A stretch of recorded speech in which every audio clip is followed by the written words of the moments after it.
Welcome to my channel Mrigang Cinevision and I am Mriganga. তো আমি এসে পড়ছি কালকি 2898। ঠিক রিভিউ নয়, এক্সপিরিয়েন্স শেয়ার করতে। আমি তো বড় রিভিউয়ার নয়। যাই হোক, কালই দেখে ফিরলাম সিনেমাটা। মুভিটার ব্যাপারে যত বলবো ততই কম হবে।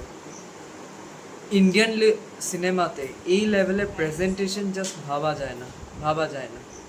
ডিরেক্টরকে সিরিয়াসলি হ্যাটস অফ।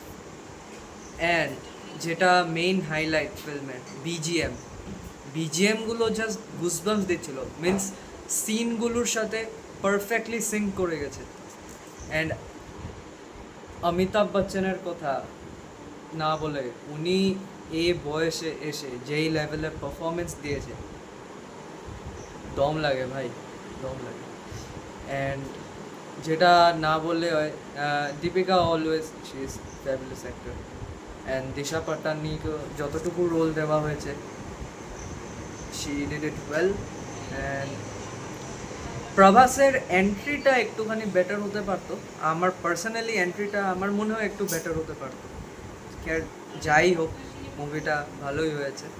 অ্যান্ড এটাই আমার এক্সপিরিয়েন্স যে মুভিটা দেখে 3Dতে যদি আছে 3D থিয়েটার তোমাদের পাশে, মিস করো না। অবভিয়াসলি 3Dতে দেখো, অবভিয়াসলি 3Dতে মিস করো না চান্স এটা 3Dতে না দেখো। অ্যান্ড আমি যেটা বলতে নিয়েছিলাম, স্টোরি, প্রেজেন্টেশন সবই ঠিক আছে। আর এটার পার্ট 2ও আসবে। লাস্টে ক্রেডিট সিন দেখানো হয়েছে কালকি সিনেমেটিক ইউনিভার্স। আমি স্পয়লার কিছু দিব না ভিডিওতে, তোমরা নিজে গিয়ে দেখবে ফিল্মটা হলে। অ্যান্ড যেটা বলতে নিয়েছি, প্রভাসের মানে প্রভাসও মানে খুব ভালো করেছে প্রভাস। অ্যান্ড প্রভাসের লাস্ট যতটা ফিল্ম আছে, আমি তার থেকে এটা ফার বেটার লেগেছে। এই ফিল্মটা ফার বেটার লেগেছে আমার জন্য অ্যাটলিস্ট। অ্যান্ড শাশ্বত চ্যাটার্জি, ওনার কথা না বললেই হয়। ওনাকে যে এমন রোল দিয়েছে সাউথ ফিল্ম ইন্ডাস্ট্রিতে, সেটাই অনেক বড় ব্যাপার। অ্যান্ড উনি ফাটিয়ে দিয়েছেন। ওনাকে এমন যে রোল দিয়েছে, উনি ফাটিয়ে দিয়েছেন। So it was all about my experience of watching Kalki 2898. So আমি চাই যে এমন ফিল্ম আরও হোক ইন্ডিয়ান সিনেমাতে।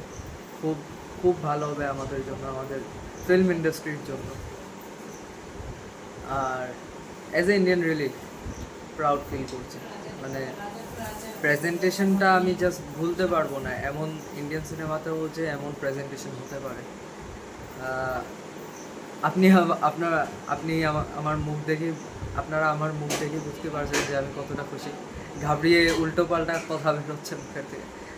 যাই হোক, it was all guys. Thank you for watching my video. Thanks. আর একটা পয়েন্ট আমি অ্যাড করতে ভুলে গেছিলাম, সো সরি। ডাইস্টোপিয়ান ওয়ার্ল্ডটা মানে যেভাবে প্রেজেন্ট করা হয়েছে, আমি সেটার কথাই বলছি। জাস্ট এমন প্রেজেন্টেশন ভাবা যায় না।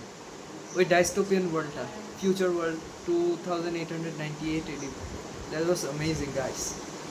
ডাইস্টোপিয়ান ওয়ার্ল্ডটা যেভাবে প্রেজেন্ট করেছে আমি ভুলতে পারবো না। মানে নিশ্চয়ই কিছু ফ্লস থাকবে। আর ইন্ডিয়ান সিনেমাতে অবভিয়াসলি হলিউডের কম্প্যারিজনে বাজেট কম, কিন্তু এই বাজেটে এই লেভেলের প্রেজেন্টেশন আমি ভুলতে পারবো না। That is really commendable. Hats off to the director and all the creative departments, especially. Seriously. So, this is all, guys. Thank you for watching my video. Thanks. And please subscribe to my channel and share this video if you liked it. Thanks.